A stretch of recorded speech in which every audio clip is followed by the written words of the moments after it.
Hello everyone, welcome to back my channel Neelam and basic English to advance.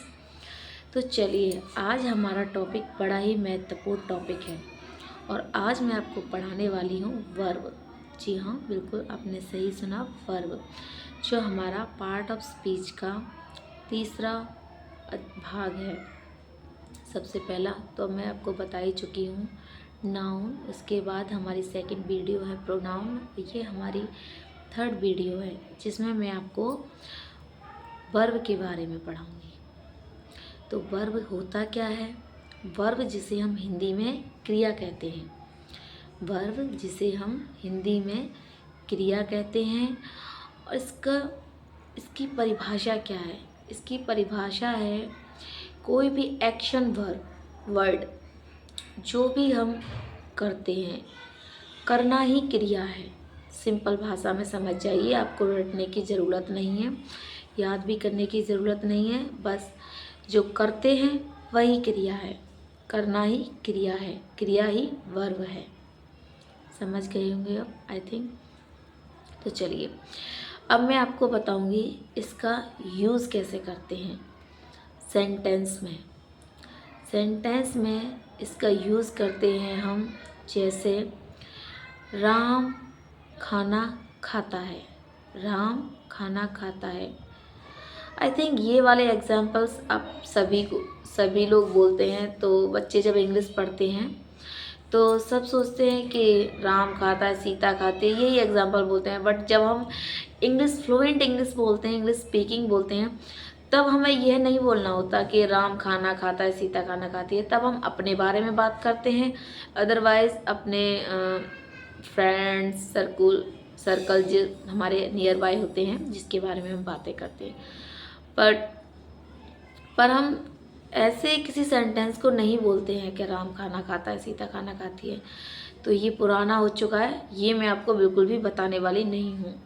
For examples के लिए मैंने बोल दिया है, बट मैं आपको ये बिल्कुल भी समझाने वाली नहीं हूँ कि राम खाना खाता है या सीता खाना खाती है। तो मैं आपको इस तरीके से इंग्लिश पढ़ाऊँगी जिस तरह आप फ्लुएंट इंग्लिश बोलने के लिए तैयार हो जाएं। आपको किताबों से पढ़ने की ज़रूरत ना हो। अगर आप मेरे चैनल पर आए हैं, आपने इतनी मेहनत से अगर इसे सब्सक्राइब कर लिया है और आपका लक्ष्य है फ्लुएंट इंग्लिश बोलने का, इंग्लिश स्पीकिंग सीखने का, तो आप घबराइए मत। आप बिल्कुल ही सही जगह पर आए हैं।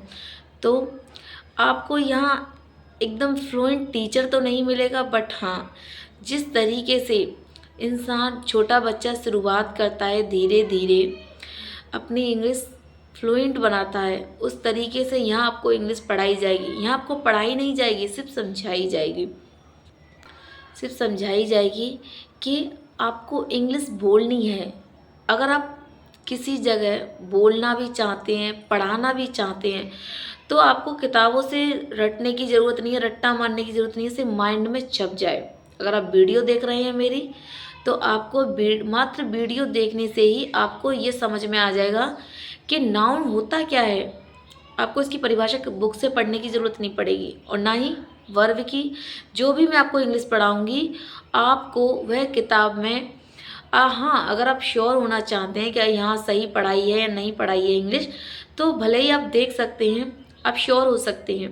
बट आपको यहाँ पर जो भी इंग्लिश पढ़ाई जाएगी, उसके लिए आपको कोई किताबी ज्ञान रटवाने की बिल्कुल भी ज़रूरत। इसीलिए मैं आपको ब्लैक बोर्ड से नहीं पढ़ा रही हूँ, किताबों में स्क्रिप्ट नहीं दिखा रही हूँ।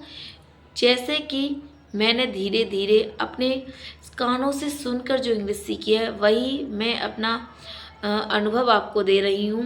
क्योंकि जो एक छोटा बच्चा होता है, वो किताबों से पढ़कर नहीं, सिर्फ अपने पेरेंट्स होते हैं, जिनके बहन भाई होते हैं, वो बोलते हैं, केवल उन्हीं को सुनता है और वही लैंग्वेज बोलता है। आपने सुना होगा, अगर कोई विदेश में व्यक्ति रहता है, उसके छोटे बच्चे होते हैं, अगर वो इंग्लिश बोलते हैं तो उनके बच्चे भी इंग्लिश ही बोलते हैं। अगर गांव में रहते हैं तो गांव की लैंग्वेज बोलते हैं बच्चे। तो इसी तरीके से हमारी इंग्लिश की लैंग्वेज है, ये एक सब्जेक्ट के साथ साथ एक लैंग्वेज भी होती है। बट हम यहाँ प्रैक्टिकली इंग्लिश पढ़ेंगे, यहाँ हम इंग्लिश लैंग्वेज भी पढ़ेंगे और इंग्लिश लैंग्वेज के साथ हम आपको ऐसी इंग्लिश पढ़ाएंगे कि अगर आप स्कूल में हैं या फिर ऑफिस में कहीं भी इंग्लिश बोलना चाहते हैं तो आपको किताबों से पढ़ने की ज़रूरत बिल्कुल भी नहीं है। ओनली फॉर आप वो हमारी वीडियो देखिए और उसको बस ध्यान से सुनिए। अगर आप चैनल पर नए हैं तो चैनल को सब्सक्राइब कर लीजिएगा। ओके, तो चलिए मैं आपको समझाती हूँ। अब बहुत सारी बातें हो गई, अब मैं आपको मेन पॉइंट पर लेके चलती हूँ। तो वर्ब क्या होता है? वर्ब हमारे हिंदी में क्रिया होती है, जिसे हम हिंदी में क्रिया कहते हैं। और जो भी हम करते हैं कर्म ही क्रिया है। खाना पीना नहाना ये क्या है? क्रिया होती हैं। मैं सो रही हूँ, अगर कोई मुझसे पूछा तुम क्या कर रही हो, मैं सो रही हूँ। इस टाइम क्या कर रही हो? मैं वीडियो बना रही हूँ। जो बना रही हूँ, अभी मैं फ्री तो नहीं बैठी हूँ, कुछ ना कुछ कर ही रही हूँ, तो मैं वीडियो बना रही हूँ। तो ये क्या हो रहा है? मैं क्रिया कर रही हूँ। और इस क्रिया में क्या हो रहा है?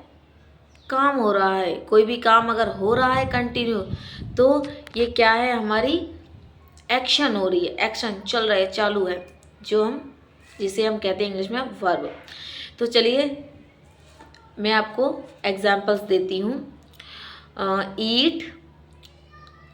ईट मीन्स खाना, प्ले मीन्स खेलना, गो मीन्स जाना। ओके, तो आगे मैं इसकी PDF बनाकर आपको अपने इस पर चैनल पर डाल दूँगी। अगर आपको और भी वर्ब याद करनी है, इसकी 3 फॉर्म होती हैं, फर्स्ट सेकंड थर्ड। जैसे गो मीन्स क्या होता है? जाना, गो वेंट गॉन।